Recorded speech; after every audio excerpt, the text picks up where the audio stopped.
모여있는 사랑하는 귀한 성도들을 기억하여 주시고 정녕 하나님을 더 깊이 알아가는 은혜의 시간을 삼아갈 수 있게 하여 주시옵소서. 주께서 함께 하사 영광 받으시고 가정에서나 예배당에서나 어디서든지 예배하는 모든 성도들을 오직 주님께로만 집중할 수 있고 예배에 집중할 수 있도록 악한 마귀 권세와 세속이 이끌어가지 못하도록 붙드시고 역사하여 주시옵소서. 예수님의 이름으로 기도하옵나이다. 아멘. 하나님 말씀을 겸손하게 따르라. 그죠?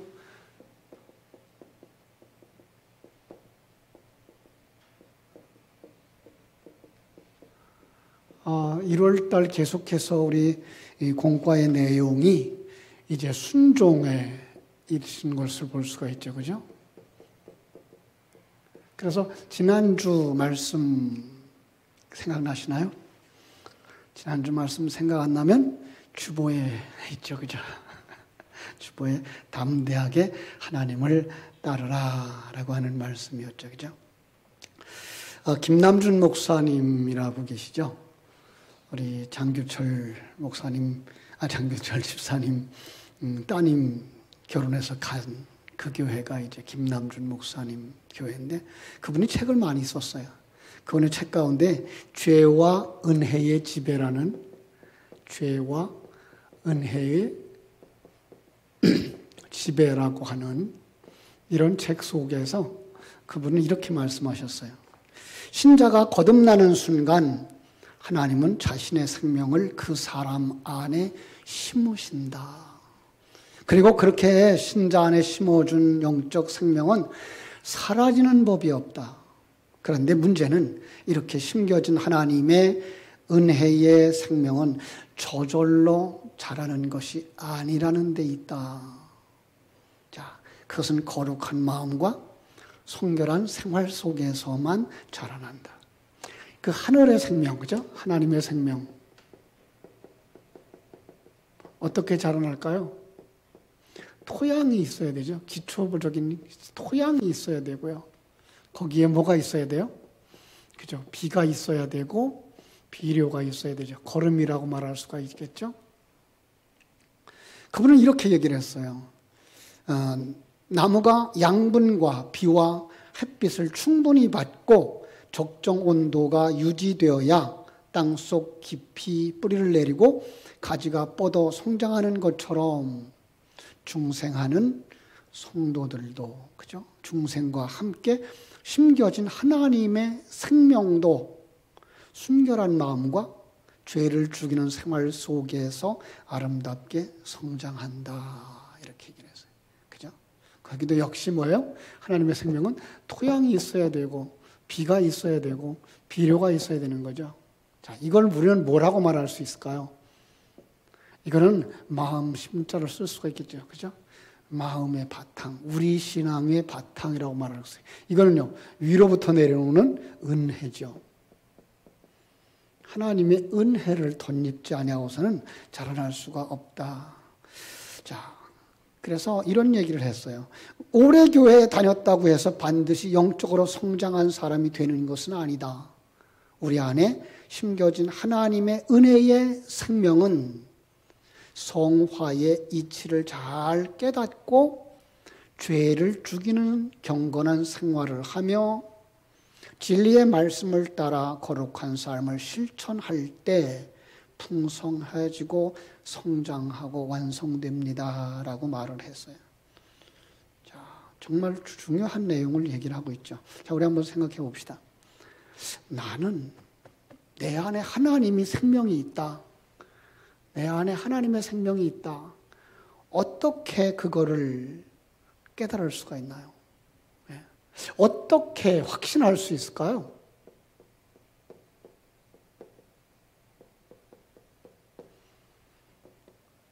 나는 어떻게 하나님의 생명이 내 안에 있다고 다른 사람에게 설명할 수 있나요? 예. 조금 더 하나 더 물어본다면 내 안에 정말 새 생명이 잘 자라고 있나요?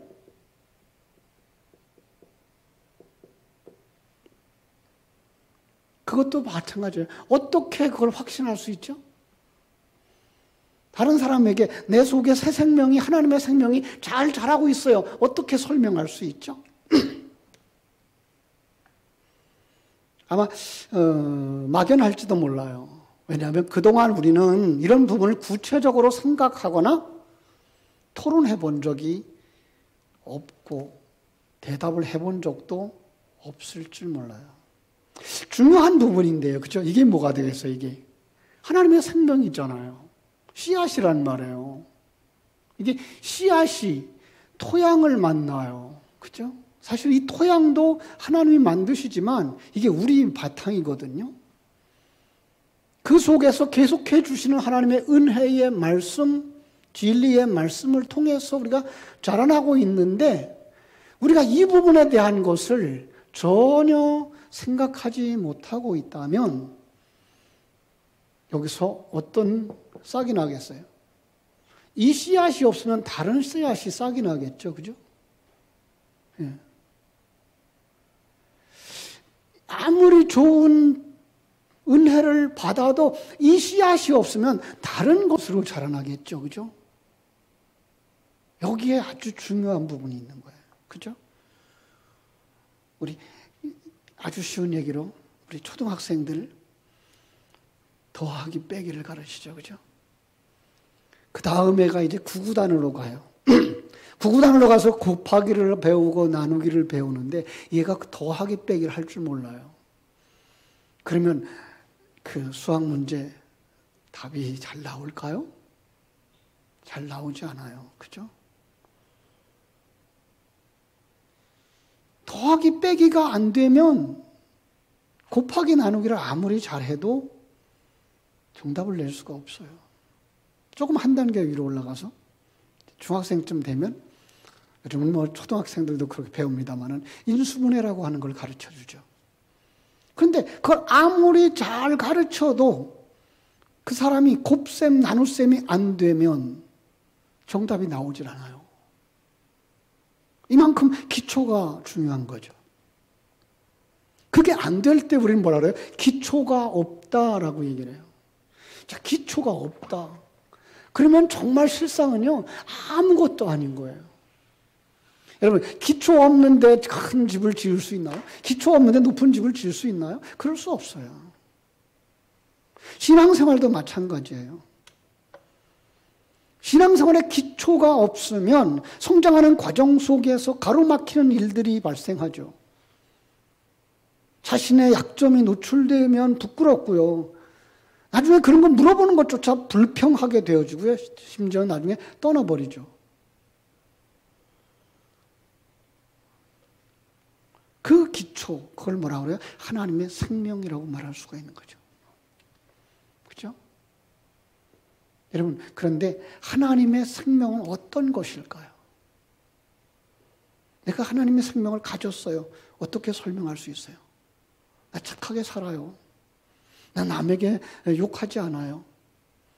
나 남의 것을 도적질하지 않았어요. 남에게 해를 끼치지 않았어요. 물론 중요해요. 그런데 그것이 하나님의 생명일까요? 아니요. 그렇게 바르게 살고 착하게 살려고 하는 건 이방 종교를 가진 사람들도 한다고요. 그 일을 위해서는 예수님이 십자가에서 죽으실 이유가 없었다고요. 그 하나님의 생명, 가장 기본적인 건 무엇인가 하면 하나님을 아는 것부터 시작되죠.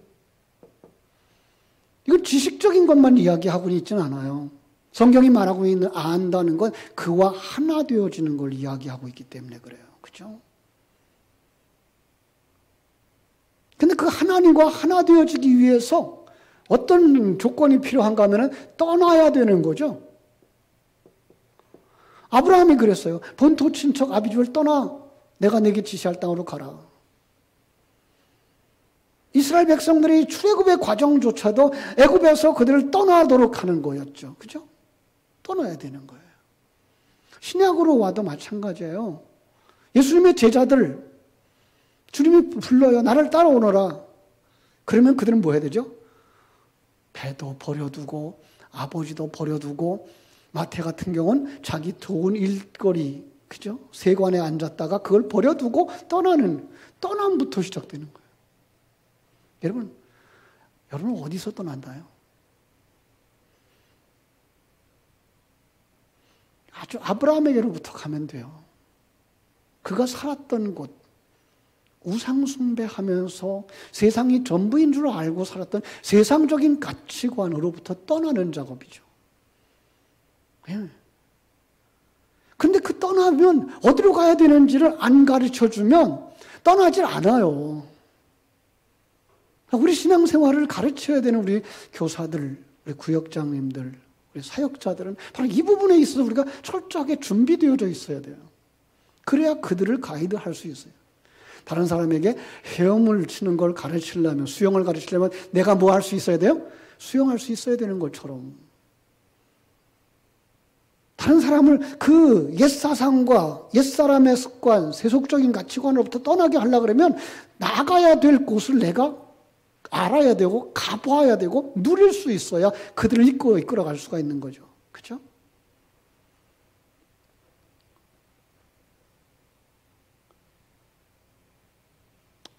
하나님이 오늘 본문에서 이스라엘 백성들에게 그렇게 살지 못하는 것을 안타까워하는 부분이 나타나고 있죠. 그죠? 자, 이 떠나면 어떤 상황이 벌어질까요? 가치관의 변화가 일어나죠.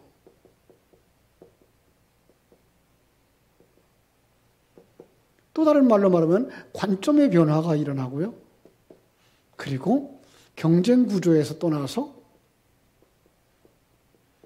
조화를 누리는 자리로 가는 거죠. 예. 사실은 이게 신앙생활이거든요. 그러하지 못하는 사람들. 그죠?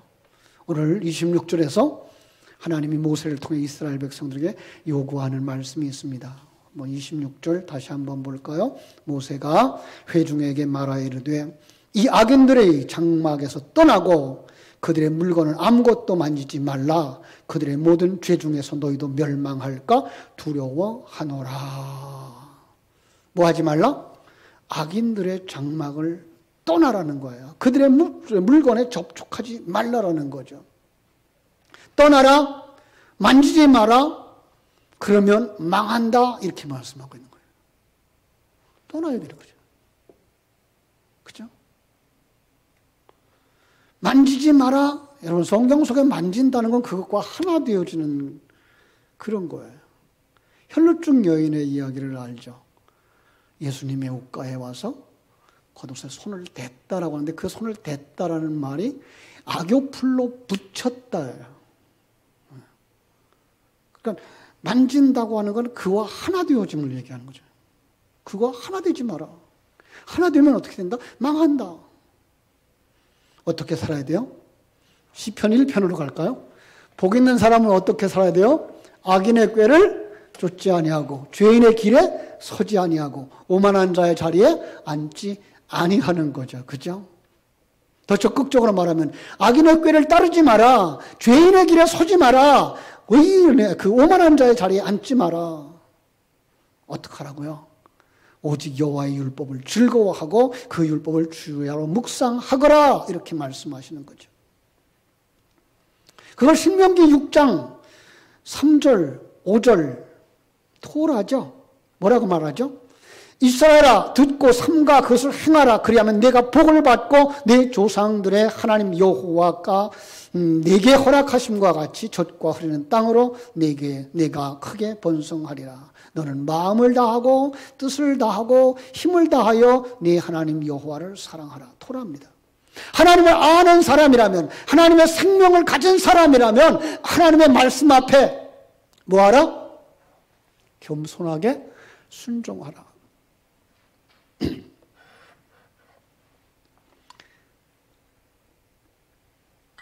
그러나 하나님을 모르는 사람은 어떻게 될까요? 참 생명이 없는 자는요, 순종하지 아니하는 거죠. 지난주에 순종하지 않은 자들의 3단계 어떠했죠? 첫째는 불평하는 거죠. 그죠?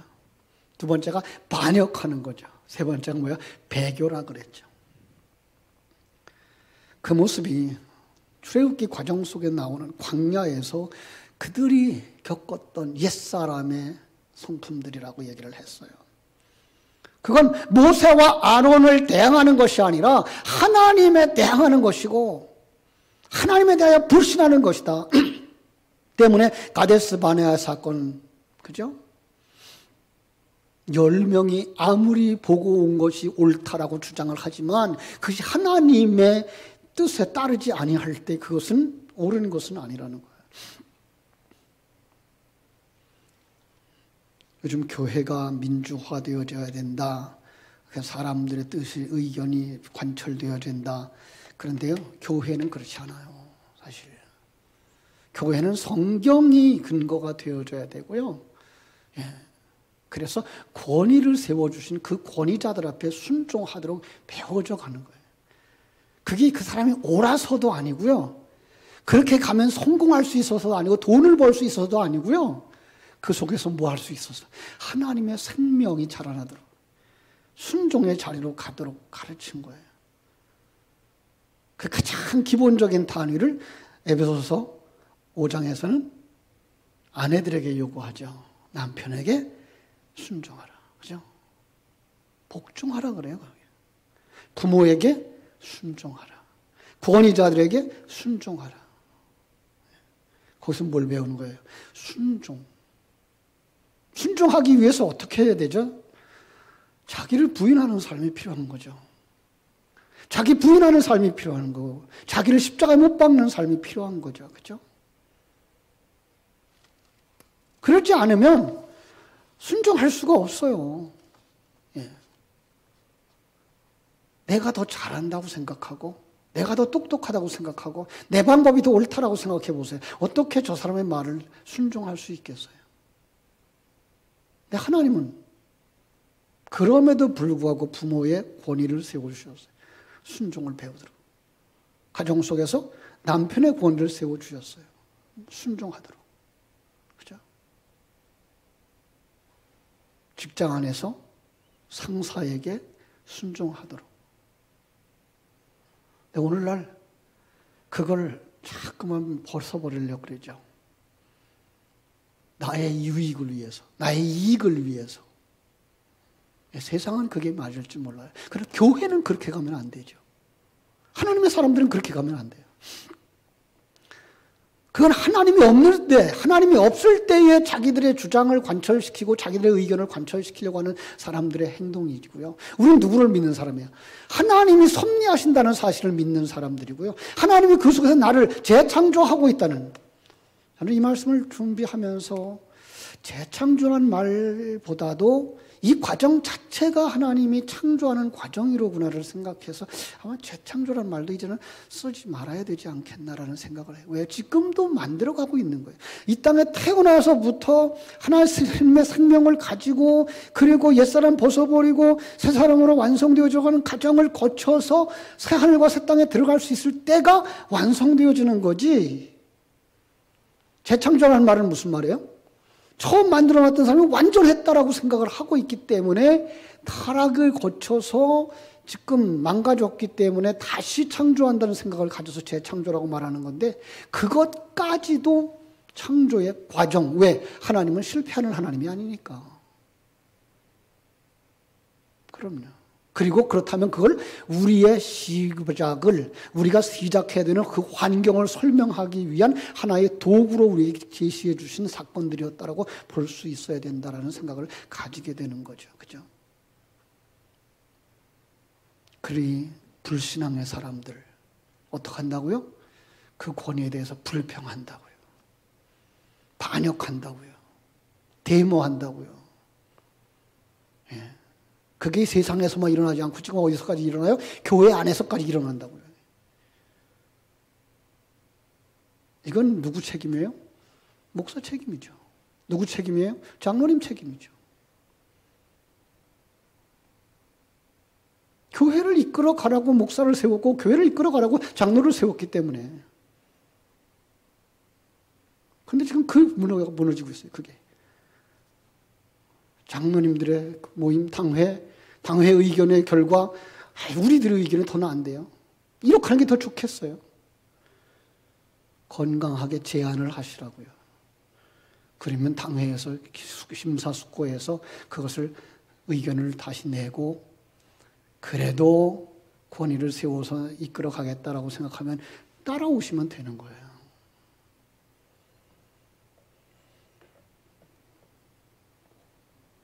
자, 모세는 하나님을 대항하는 이들에게 어떤 심판이 임할 것이라고 선포합니까? 땅이 입을 열어서 그들을 삼켜 그들이 산채로 수월에 빠질 것이라고 심판을 선고합니다. 안타까운 일입니다.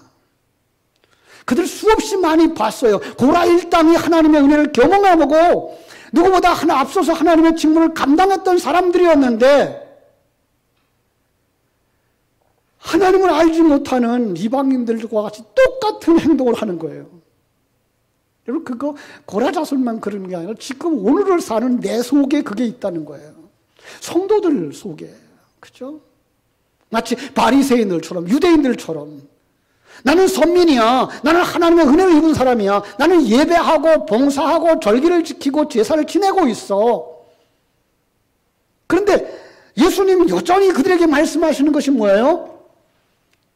아니 내 속에 아직도 옛사람이 있어.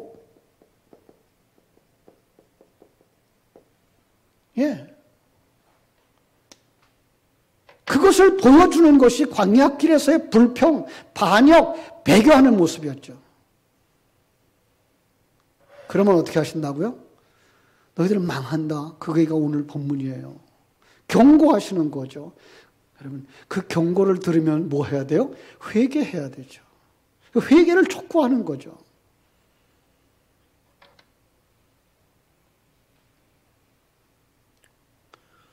하나님은 이 백성이 대체 어느 때까지 나를 멸시하겠느냐 한탄하시죠. 민수기 14장에서 그랬어요. 그죠? 멸시하다라는 그 말, 정탐꾼의 행위를 묘사할 때 사용되었던 단어 그대로 갖다가 쓰시는 거예요. 모세가 그러면 어떻게 된다고요? 땅이 그들을 삼켜버릴 거라고요. 경고하고 있는 거예요. 근데 경고하고 심판을 선포하자마자 어떤 일이 일어났어요? 땅이 바닥이 갈라지고 고라에게 속한 모든 사람과 재물이 그 안에 빠져버려 삼켜버린 거예요. 하나님의 그 계시의 방법, 특별히 성경에 기록된 방법은요, 하나님 말씀하시면 금방 이루어지죠. 빛이 있으라 그러니까 빛이 있었고, 예. 궁창이 생겨서 아랫물과 윗물로 나눠지라 그러니까 그대로 되어졌죠. 여기도 저주를 선포하니까 그대로 이루어지죠. 여러분 이것은요, 그 시대에 주셨던 방법이에요. 그런데 이걸 성경에 담아서 우리에게 줄 땐 우리 현장에서 그렇게 일어난다기보다는요, 그거 영적인 상태로 보셔야 돼요. 영적인 세계에 일어나는 일로 보셔야 돼요. 그래서 우리는 지금 내 눈앞에서 그 일이 일어나지 않는다 그래서 내가 죄를 지은 것이 아닌가 봐 그러고 있으면 안 돼요. 아, 하나님이 나를 벌하지 않는가 봐 그래도 안 돼요. 그건 반드시 하나님이 계산하실 것이기 때문에 그래요. 그죠? 하나님의 진노는 지진으로 나타났어요. 땅이 갈라졌어요. 반역하는 주동자들, 그들에게 속한 모든 사람, 재물을 삼켜버리고 그 위에 땅이 다시 엎쳐진 거예요. 지진과 같은 거죠. 마치 홍해바다가 갈라지고 하나님의 백성들이 건너가고 나자 거기에 따라오던 바로의 군대들이 수장된 것과 같은 그림이죠. 이 놀라운 사건을 통해서 우리에게 주시는 메시지가 뭐예요? 하나님이 섭리하고 계셔.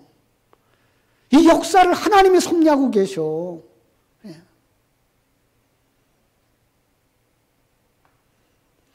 그 사건들은 바로 하나님의 사람들에게 경고하시고 하나님의 사람들을 바로 세우기 위해서 뭐 하도록? 하나님을 알도록, 하나님의 일하심을 알도록, 장차 있을 심판 앞에 우리 서야 된다는 것을 알도록, 그리고 어디로 가라고요? 회개하며 하나님을 따르는 자리로 가라고 요구하고 있는 거죠. 그 당시에는요, 그 사건이 많은 사람들이 보는 가운데서 일어났어요. 그죠? 하나님을 반역하는 자들, 멸시하는 자들, 이렇게 된다. 하나님 믿지 않는 자들, 이렇게 된다. 성도들에게 그 옛사람의 속성들이 일어날 때 너희들도 그렇게 하면 이렇게 된다. 경고의 말씀인 거죠. 이 무서운 심판을 보고서 백성들은 어떻게 됐을까요? 도망쳤다. 그래서 땅이 갈라지는 그 상황, 그죠? 그게 자기들도 삼킬까 봐. 왜요? 자기들도 똑같은 죄를 짓고 있었거든요. 그들과 똑같은 마음을 품고 있었거든요. 하나님의 인도하심에 대한 불신, 불만, 반역의 마음을 가졌기 때문에 두려운 거예요. 하나님께서 나오는 불. 여러분 어떤 결과를 가져오나요? 35절. 여호와께로부터 불이 나와서 분향하는 250명을 불살랐더라. 갈라진 땅이 고라 일당을 삼킨 후에 또 하나님께서 나온 불이 한 무리를 삼켜요. 회막문 앞에서 분향하던 250명도 심판을 당한 거죠. 불. 여러 가지 의미를 부여할 수가 있겠는데요. 이스라엘 백성들을 인도하던 불기둥부터 생각해 볼 수가 있겠죠. 그죠? 예. 이스라엘 백성들, 자기 백성을 인도해 가는 과정 속에서는 은혜의 불이지만 그 순종에 거부하고 불순종하는 자들에게는 심판의 불로 임하시는 하나님의 임재인 거죠. 그러니까 불은 축복의 도구이기도 하고 심판의 도구로도 사용되어지고 있는 거죠. 그래서 민수기 11장에 가보시면요. 백성들이 악한 말로 원망하자 이를 들으신 하나님이 불로 그들의 진영을 태우신 이야기가 나와요. 이걸 그래서 여호와의 불이라는 단어를 쓰고 있죠. 35절도 마찬가지예요. 여호와께로부터 불이 나와서 여호와의 불이 나와서 불평과 원망, 그죠? 자기 마음대로 분향하는 자들을 순식간에 불살라 버린 거죠. 그들은 어떤 사람들이었어요? 직분을 가진 사람들이었어요. 회중을 인도하는 사람들이었어요. 앞장서서 하나님을 섬기는 사람들이었어요. 근데 그들의 마음속에 뭐가 생겨났어요? 교만함이 생겨난 거죠.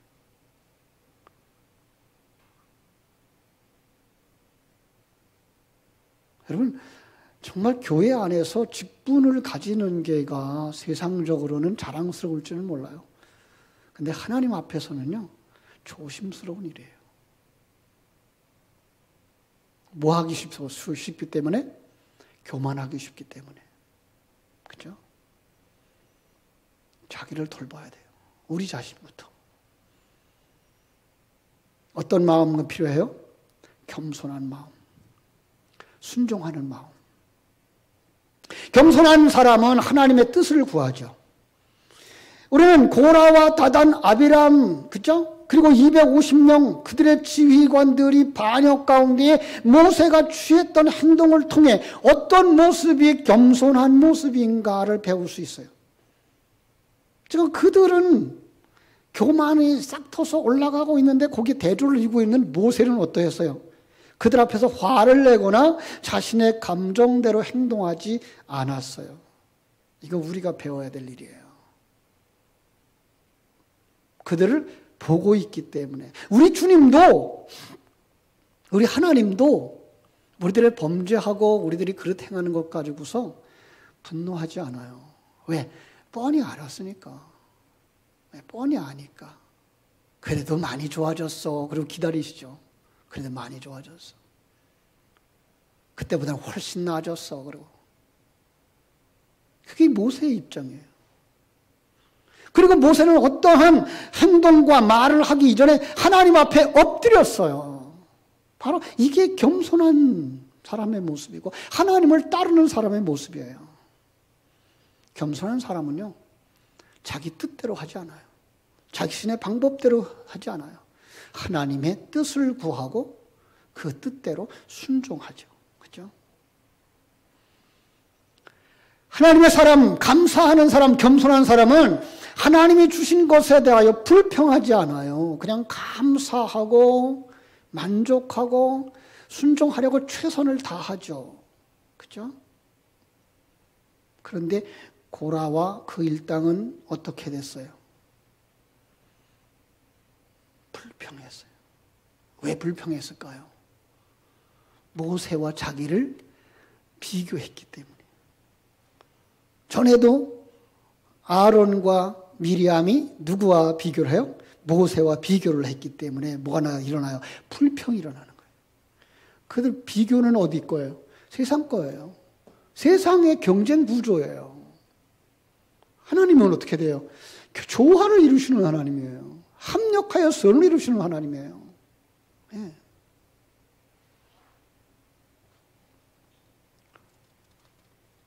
모세와 아론의 사역을 하나님이 맡겨주신 직분, 사역이라는 생각보다 자신들도 할 수 있는 일이라는 생각을 했던 거죠. 여기에 대한 경종을 울리는 계시의 도구로 우리에게 주신 거예요. 그것을 세속적 가치관 그리고 경쟁 구조에 갇힌 사람들이라고 하는 거예요. 이렇게 우리도 나와 다른 사람의 모습을 비교하면서 내가 너무 보잘것없게 여겨지는 열등감, 제대로 본 거 아니에요? 남보다 조금 낫다고 우월하다는 생각을 가지는 우월감, 이것도 제대로 본 거 아니에요?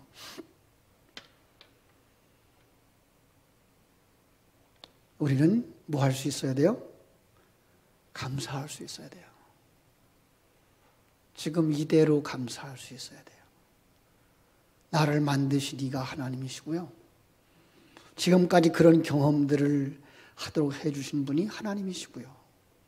마지막에 완성시켜 주실 분도 하나님이에요. 하나님은 나를 인도해 주시고 나를 재창조하고 완성시켜 가시는 것처럼 저 사람 속에서도 하나님은 지금도 일하고 있다는 사실을 깨달아 안다면 우리는 우월감이나 열등감에 빠질 이유가 하나도 없는 거죠. 그렇죠? 공평하신 하나님.